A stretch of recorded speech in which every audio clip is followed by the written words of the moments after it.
After becoming the creator, the first thing I did was grant a weak insect ape 3 civilizational protections. Unexpectedly, this little insect ape ended up conquering the entire continent, and even established me as the first civilization in the sandbox. This was a replay of extreme insignificance back then, now transformed into a great heroic king in the people's hearts. But no one can live forever. Even greatness doesn't guarantee immortality at the moment of life's end. This legendary heroic monarch was afraid, so he mobilized the whole nation to build a wise and wealthy stronghold, and led millions to worship the huge monument in hall. Great wise giant Gilgamesh wishes to see you again. Great heroic king, a devout act. Just to see once more those times. With the 3 famous treasures of the mysterious wise giant, because the momentum was really huge. While walking with the neighboring sister, I suddenly received news from the creation bamboo horse. I felt a bit moved, but still decided to go see this old friend, and I should also stop the reunited group. I didn't expect that after speeding up the sandbox's time flow for just a few days, they destroyed countless ecosystems in the sandbox, causing mass extinctions, all just for Gilgamesh's dream of immortality. I restored the sandbox's time flow to normal, then strode into the sandbox world. At this moment, for the beings in the sandbox, the ground trembled slightly. Mountains, rivers, the earth and sea seemed to shake. Trees were trampled. Huge footprints left in the valley. Countless beasts in the dense forest, fleeing in panic. Gradually, the entire Uruk city began to shake lightly. What is happening? Is the city about to collapse? At this time, Gilgamesh was leading his subjects to worship the wise statue. Or maybe he sensed something. This great heroic king's aged face, for the first time, showed a childlike joy. After 200 years, the great wise one I saw as a child, the wise giant who granted me the 3 famous treasures, he has finally returned. I gaze at the vast Uruk city, housing over 10 million people with slight amazement. Though to me, it's just about the size of a basketball court. But it was built by these tiny insect apes. It is already grand and magnificent. I overlooked the city's delicate altars and temples. Under the tall statues, that white-haired, heroic figure of old, the king was turning his head, holding the Damocles sword. Tears gleamed as he looked at himself. I bowed my head, moved, seeing this tearful, white-haired elder. That once tender, immature child I once held in my hands. That passionate youth shouting to the sky beneath the giant tree with the Damocles sword. He has grown old, approaching the end of his days. His ambitious, youthful posture, hot-blooded and reckless. Seems like it was just yesterday. How has Gilgamesh fared all these years? I whispered. My voice pierced the vast. Fathers, falling out of the hustling Uruk, rose below. Gilgamesh gripped his holy sword. Trembled all over. I've been doing all right, haven't I? His throat dry and hoarse, gazing at the sky and this towering monument reaching the clouds. Though it wasn't his first time seeing it, he was still moved by the magnificent sight. This 10,000-foot colossal giant stretches straight into the clouds. Its torso seems to hold up the entire sky. Radiant light obscures his face. A faint glow shines through the clouds. A trace of pure, sacred light, making it hard to see the majesty. The giant overlooks the entire Uruk city. Tall, grand, solemn, divine. No words can describe that overwhelming force. God, it really exists. The city holds millions of people, whether merchants in leather and fine clothes, or slaves in tattered rags, all commoners. Craftsmen all put down their tools, stepping outside their homes. They gather on the streets, gazing at the vast figure piercing the sky. This is the wisdom that gave birth to our civilization, the giant of wisdom, a colossal being over 10,000 feet tall. What a greatness. A vast life like the sun, moon, and stars in the sky. Everyone is immersed in shock, their minds blank, with hope and fear. Shock, countless emotions intertwined, turning into unmatched admiration. Palace ministers around Gilgamesh are also here. This made Gilgamesh smile silently. He recalled his first time meeting wisdom. That same overwhelming feeling back then. Silent for a moment, Gilgamesh's gaze showed longing. Great beast of wisdom, the civilization legacy you gave me over 100 years ago. I've already built it, above 10,000 meters high. Feels like crossing the vast abyss of the prodigy. A loud voice piercing the clouds, shining over the Uruk royal city below. Your great deeds will be recorded in your, by the chroniclers who wrote the Sumerian history and creation. You will be the greatest first king in Sumerian history. Heroic King Gilgamesh, future generations will sing your praises. Glory that lasts thousands of years after death, living on in oral epics. That's not what I want. Gilgamesh suddenly grew excited. Then what do you want? I want to be eternal like you. Life, Gilgamesh looked up at the towering giant with immense longing. I'm willing to give up everything, willing to pay any price. Please grant me the 3 protections of eternal life. Ancient words.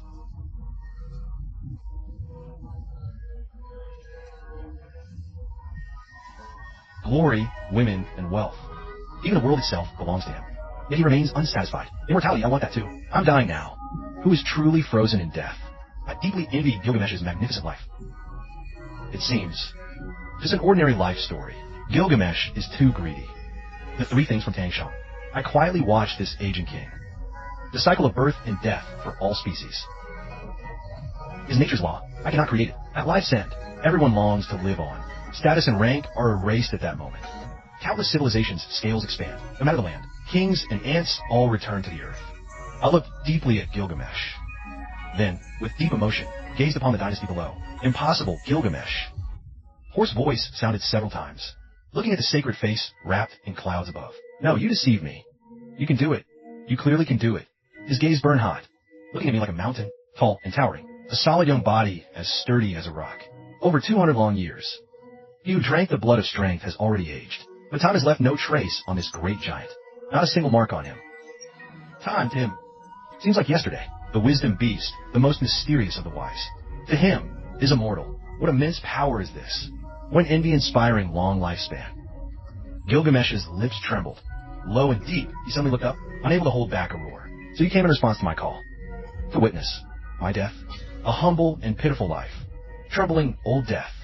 Gilgamesh, I am here to see you off. Not to extend your life, but also to carry out the second transfer culture, right?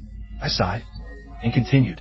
Your civilization is too cruel, exterminating surrounding creatures, destroying forests and slaughtering giants. You trample the land. True. Civilization is not cruelty. Not you either. I ask you to stop the killing. Stop the killing? Gilgamesh, though old, was still strong. He suddenly trembled standing. His aura seemed to burn with a fierce fire, growing stronger. Blazing fiercely, this white-haired old man suddenly stepped forward. No, the killing cannot stop. My steps won't stop either. Do you know this sword of Damocles you gave me all these years hangs high above my head? It granted me great power, but also brought me unparalleled fear. And today I will personally wield this hanging sword. The scribe of Akkad, tasked with writing Genesis, stepped forward upon hearing this. Recording the history of our civilization at this moment. I said, you're right, Gilgamesh's voice decisive. At the red desk, Akkad silently lifted the quill, parted a roll of gray beeskin parchment. Please speak, Your Majesty. Human resistance. The history of nature is one of courage and praise. The reason I ordered the writing of Genesis is to preserve history for future generations, to let them understand our ancestors' courage in fighting nature. Now let history record my courage at this moment. Gilgamesh took a heavy, rough breath, his aged body hanging over the sword of Damocles. He gave a low laugh. Gild, he shouted loudly. In the 175th year of the Sumerian dynasty, after slaying the strongest legendary beast ever, then dividing it into 8, the hero King Gilgamesh, who ruled over 100 years, struck again, with the strength of a giant, luring the supreme wisdom beast to appear, planning to strike it down. I silently watched all this, my heart complex and surprised. Last time was a test. This time it has to be me. But I quickly calmed down. Gilgamesh's act seems reckless. It was totally justified. The first time facing death, this hero king was reborn, then killed the one he loved most. The second time, near death, he chose to confront the very code that gave him his civilization's 3 treasures. Maybe from the start, I should have realized, when I was among a trembling group, choosing a brave soul to shout and question the vast, towering giant. What that means, he never feared in his life. So it makes sense that he now swings his sword at me. This is due to my nature. I said calmly, Gilgamesh, this is my final warning. Please stop calling the police. This is barbarity, not. Mingi, your next decision will cost the world dearly. No price is greater than death. Gilgamesh slowly opened his crimson eyes, as if he had returned to his youth. He showed the long-lost passion and madness of his youth, just like when I went to kill the 8 beasts with a death wish. Today, I will slay wisdom, steal its civilization by hand, seize its power, achieve true immortality. I will lead my people to challenge you. Gilgamesh let out a fierce roar. For the first time, a clash of civilizations, one wise civilization, challenges another unique mighty beast of wisdom. Even though you once guided our civilization, now you block our progress. He raised his great sword high. The wild wind fluttered his silver-white tangled hair, arrogantly overflowing. At this moment, a distant bell resonated throughout the royal city. The entire city of Uruk boiled over instantly. Tens of thousands of troops surged out, forming dense, orderly formations. I sighed watching the scene. Long before I was aware, over 10 years ago, Gilgamesh had prepared to offer to the wise beast. Today was just a lure for me. If I don't accept his terms, he will send people to kill me. With such schemes from his angle, he truly is a great tyrant. At the same time, On the Mesopotamian plains, the ancient Gil Plain Theater, Ishtar stood calmly by the palace, even from afar. She could see the towering theater beside the city. What a majestic and huge, perfect life. Ishtar was shocked, but also pained, slightly raised. It's time to act, if not for seeking allies. With Gilgamesh's unique talent and strength, he wouldn't hand the precious blood of power to others. From the start, it was all for this moment. Ishtar suddenly drew her sword fiercely, showing the courage and spirit of a grassland barbarian. She shouted loudly, "Scribe, history will remember this great moment. The Sumerian dynasty 175. The Sumerians will slay the wise beast, in return with the blood of immortality." Near the royal capital stands a sacred tree, once piercing the sky.